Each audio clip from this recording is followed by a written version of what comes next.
speak on an item that is for us today, this would be the time to do that. Plus, we will have public comments at the end of our meeting also. Okay. So, okay. You almost got right after I'm going to say it was over. Go ahead. Good morning.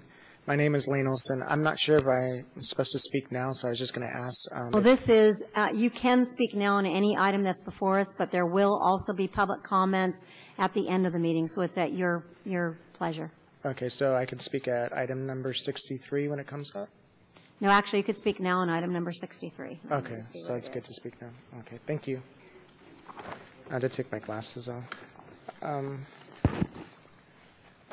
have some copies for all the commissioners. Thank you. Thank you, and I appreciate you listening to what I have to say. I want to again personally thank you for the time and energy you have spent working on this issue, agenda item number 63. We came to you because Mr. Flores' intimidation and being ignored on the Ryan White Part A Planning Council. This was prompted to this call for help at the past April's County Commissioner meeting. The hand of an executive director whose agency is one of the largest receivers of Ryan White Part A funds and holds a seat that directs the Ryan Part A Planning Council, in my humble opinion, can only be perceived as conflict of interest along with the actions by this individuals, which include the banning of services with AFAN zero tolerance policy. I'm sorry, I'm a little nervous. You're doing just fine. Silencing all those who brave to speak out, and on the other issues that we have encountered before these events took place, as well as the ones today, up to today. This is what we are calling the conflict of interest, whether it is perceived conflict of interest or real. Real is definitely what it feels like to us clients. I have been tormented about what to do to the actions of AFAN and Jennifer Morss in efforts to silence me by filing a lawsuit against me. But this cause is near and dear to me, as it has been a big part of my life. Personally living with HIV and diagnosed with AIDS, I understand the importance of the voice of those who are affected by the decisions made on this Ryan White Part A Planning Council. Many times there are personal agendas that are pushed. They do not always reflect the true needs of the HIV/AIDS community, but are strategies to move money to different service categories to appease the need of an agency. I have always tried to be a voice for the HIV's community. I have witnessed their struggles and barriers in life and understand and know the services can impact greatly. This small group of individuals who are here today to express their feelings come with hesitations and reservations due to the fear of intimidation that is felt amongst us in the community who access services even when the modification of AFAN zero tolerance policy has happened. I want AFAN to succeed, and I want it to succeed well. It is very much needed. It is here for me, and it was here for me in my time of need, and lifted me up many years ago. Now I can, in return, give back to those who seek help, like AFAN once did for me. I thank you for your time and efforts in supporting and having open ears and hearts, and heard out our cry for help back in April. Also, taking the time diligently to investigate this matter on which you will be voting on today.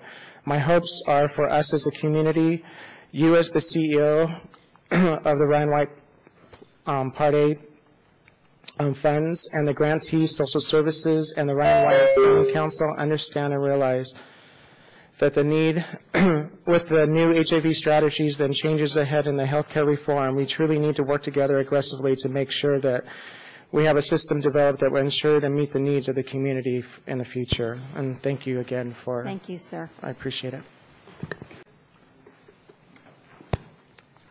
Good morning. My name is Jeffrey Hames. I am a client of AFAN after finding out I was HIV positive in 2008.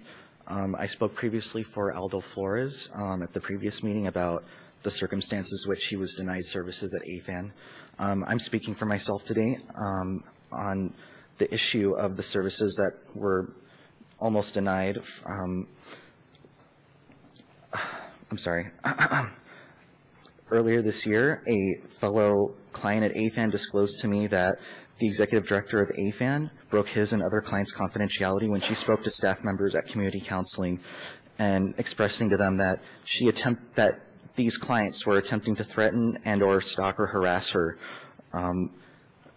It is my belief that this was an attempt to intimidate and prevent clients from receiving the services that they deserve to have.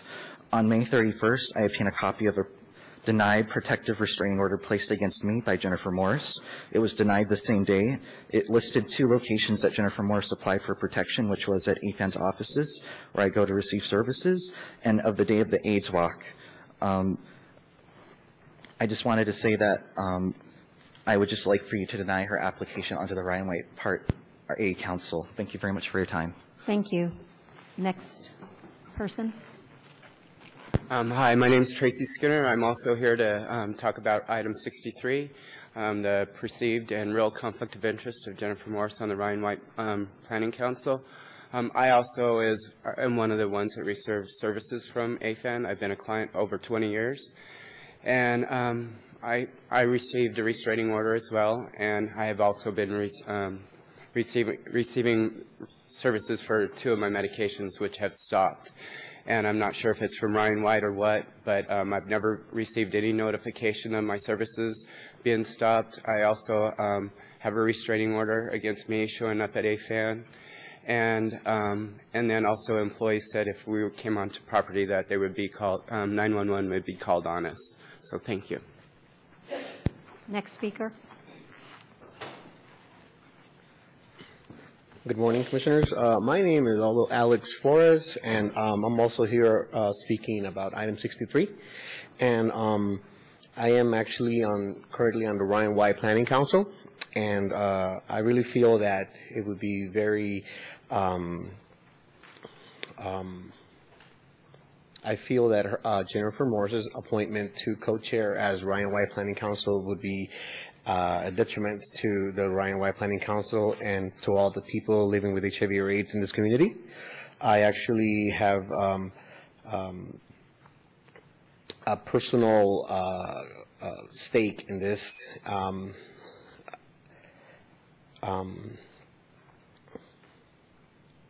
I apologize. I just lost my train of thought. I'm going to stop reading. I'm just going to tell it from my heart. I actually have been banned from AFAN as well. I've been a client there for over 3 years. And me being in the planning council, I actually questioned the validity of her position as co-chair when she is also a recipient of, she's the director of the agency that receives most of the monies. And that's all I did. I asked a question, and I was repeatedly ignored on record on the Ryan White Planning Council. And so I really believe that it's very uncomfortable and very distressful to me that I'm not even allowed to be in AFAN property, which I was a client. I didn't reapply because I've been intimidated and bullied not to show up there anymore. I was called by the education department supervisor at my home on Monday, July 8th. I was told not to show up because if I showed up to the agency, that he had to call the police. And I was never served with no restraining orders. All I did was sit in a planning council next to her, and she told her employee to call me to ban me from coming to receive services, different programs that go on at AFAN. So I really appreciate the time and your attention to this matter. I strongly feel that reappointing her as co-chair is going to be detrimental to the community in whole. Thank you very much. Go ahead. Yes. My name is Ed Euling. I wanted to comment on 3 of the agenda items. The first one, number 63, regarding the appointment of Jennifer Morss to the Planning Council. It's just incredible that these people have been denied services because they simply disagreed with Jennifer Morss. And she's denying services that you are approving, services that come from the federal government. It's just incredible that she could even be considered for this position. Imagine if the administrator of the Social Security disagreed with something that I said and decided, well, arbitrarily he's going to deny me or someone else over 65 services from the Social Security. There'd be a revolt in this country. And this is a revolting matter, in fact. 63 is to appoint qualified members to serve on the Ryan White Part A Planning Council. Okay. Item number 63, I can do this. We do have a number of people that I believe, if you've already been up, obviously you can speak, but we'd hope you keep your comments brief, and if not, we'll be timing everyone just to make it consistent. So I will go ahead and call Anthony Polomini. Hopefully I said, if I butcher names, I apologize. I know how to read, but sometimes it's really, I don't want to say light. Yeah, I need printing. I'm left-handed. And thank you, Commissioners, for hearing this matter today. I do understand that this is an item that has kind of dragged out for the last couple months because of its very serious nature. I also understand that this grant is a federal grant that is given to you to oversee, and the policies and procedures are what you're here to really do. Our conflict as a community is to make sure that conflict of interest and the membership of the Ryan White Planning Council is not one that can be influenced. And there is one certain member on that slate of officers or council members that is in question. We have personally seen where influence can shift, change a vote, can shift topics, and this one agency does receive, the majority as an agency, a huge amount of the funds. It is something that in my own personal interest as the head of an HIV organization that does national work, that someone should not hold a position of that nature, and it should be more based upon those that serve without the ability to influence or change and create policy internally or externally regarding the funds.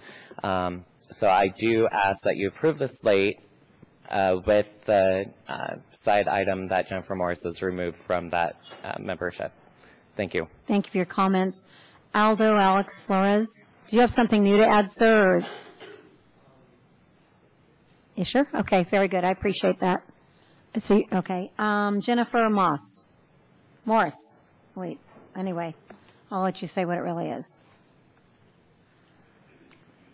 Hello, I am Jennifer Morss, the Executive Director of Aid for AIDS of Nevada.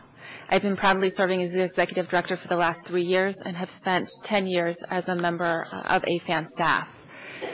In order to address the current concerns regarding my membership of the Planning Council, I must go back some way. This, unfortunately, is just the recent attack of 10 months of terrorizing our organization and myself over the board's decision to terminate an employee. We have retained Paul Larson of Lionel Sawyer and Collins to represent our organization to continue to address this continued harassment. I have been a member of the Planning Council for the last 4 years. I understand that the concern is that I may vote in biased standards based on funding into our organization. However, as co-chair, it is the safest position for me to sit. I have no vote. I have no vote as co-chair. Also, according to the current bylaws, it does not restrict any executive director of any agency from applying and serving as co-chair of the Planning Council. I have served as co-chair for the last 2 years, and there has been no documented instances where I have influenced any vote that could take place. So I really appreciate your time. I know I have been the topic of discussion for much time and several meetings, and I hope to attend here today to let you know that it is something that our agency is taking very seriously. We are taking legal action, and I hope to continue to serve this community with 10 years of experience in the position of co-chair of the Planning Council, of which, again, I have no vote. Thank you very much. Thank Derek you. Washington.